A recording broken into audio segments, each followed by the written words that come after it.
Greetings to viewers watching me all over the world. This is the Final Voice Show. On this platform, we do scholarly analysis on socio-economic and cultural advancement of places. This stimulating and challenging analysis is intended to influence decisions, goals, and mentoring of the 21st century.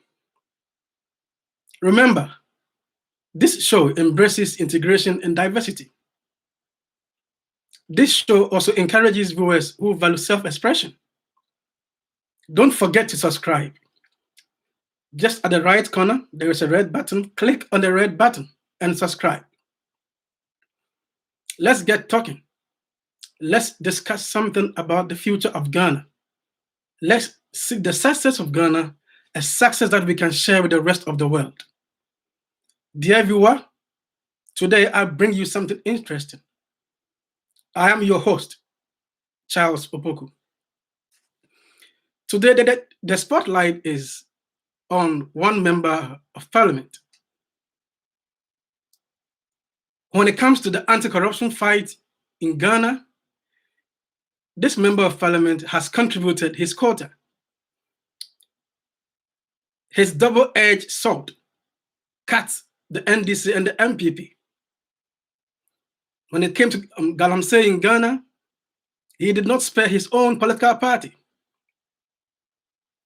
He revealed the huge sums of money paid to Mr. Wayomi some time ago. Money that the Public Accounts Committee was silent on it. Recently, this member of parliament was pissed off by the behavior of one driver at GMPC who went around displaying money in the public gallery. This member of parliament was not silent at the corruption at the Jubilee House some years ago. Yes, his own political party, but he was not silent. This is what we need to commend as a people. In fact, if this platform has any award to give to any politician who has stood firm,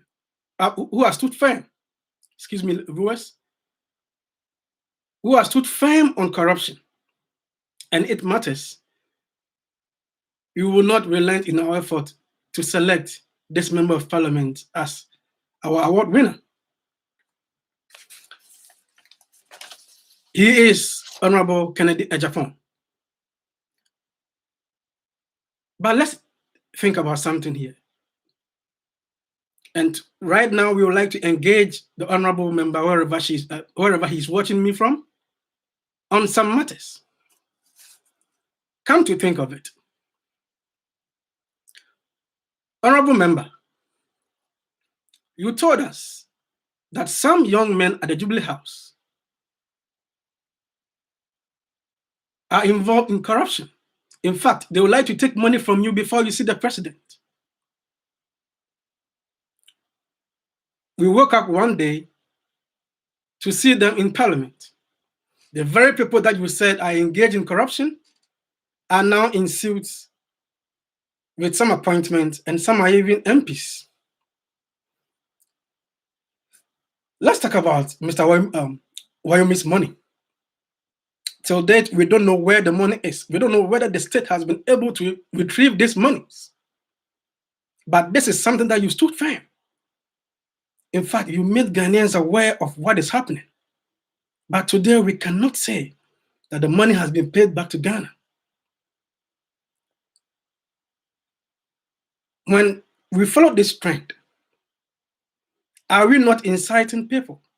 Are we not making people believe or perceive that we have lost the corruption fight, honorable? When you say Galamsey is destroying Ghana, our rivers and resources, but the very people that you mentioned their names are still involved in corruption in Galamsey. Are we not making people believe that we have lost the corruption fight as a country? These are the things that we like to bring your attention to, so we know what you're doing as an anti-corruption crusader. But we need to also inform the honorable member that yes, he goes on television, on radio to talk about anti-corruption, which we know, or on this platform, we admit that he has done perfectly well when it comes to anti-corruption crusade. But there is something wrong that we need to check as a nation, or he himself has to check moving on as a member of parliament. One is about the enforcement of laws in our country and the system itself. How can the system deal with corruption when you're no more a member of parliament? Enforcement does not go on well in Ghana. So if there is anything that the honorable member should join us, crusade, it should be about the enforcement of laws in our country. The system does not bite like in Europe and in America. And therefore, you may go on television and radio to talk about corruption every day. But corruption will be there because the system that we hold now does not bite like Europe and America, where the FBI or the BNI will chase these corrupt acts. So first, we need to make sure that enforcement works for us as a people. We live in an environment or in a nation where the police will only act when they are being sent by politicians. The police will only enforce the laws when a politician or when a member of parliament, like you yourself, a member of parliament, tells them to go and chase somebody. The police should be ready to act in the face of the law and not wait for a politician to tell them to do so. In this way, then we can fight and check corruption. Honorable member, you know that right from the top to the bottom, the police owes allegiance to the politicians, the very people involved in deep corruption. In this way, Honorable, how do we fight corruption? When the very people who are supposed to help us fight corruption owe allegiance to the politicians. This is something that we would like to bring your attention to on this platform. One thing is also straight. Honorable Member of Parliament, can you take a lead role? Yes. Leadership, they say, is effect. Anything other else, excuse me, viewers, leadership is cause, anything other else is effect. Leadership by example, as we always say. You do not need to be a president to change Ghana, we understand. Even you don't even need to be an MP to change Ghana. But the system that we have in there needs a template. The very people that you are serving need an example, somebody to set the example or leave a template for others to follow.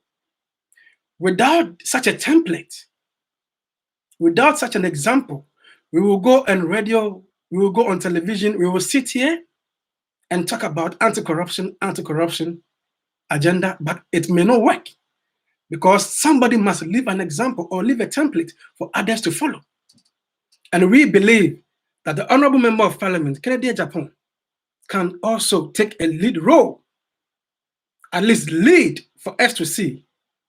Let us know what you stand for when it comes to anti-corruption.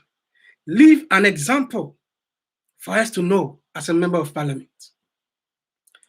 It is very simple, Honorable. Instead of talking about Efo Juju in the books of the children, I mean, books being given to children in schools, instead of telling children that Kwame Nkrumah was a dictator, which I think is very irrelevant in the first place, why don't we educate the young ones, the future generation, about the impact of corruption and fungibility on a nation like Ghana? When we do it this way, then there will be no need in the future for us to be sitting on radio and television to be talking about corruption all the time. The people themselves must know what is corruption and its effect. Such a system is not in place in Ghana. That is why you keep moving from one radio station to the other.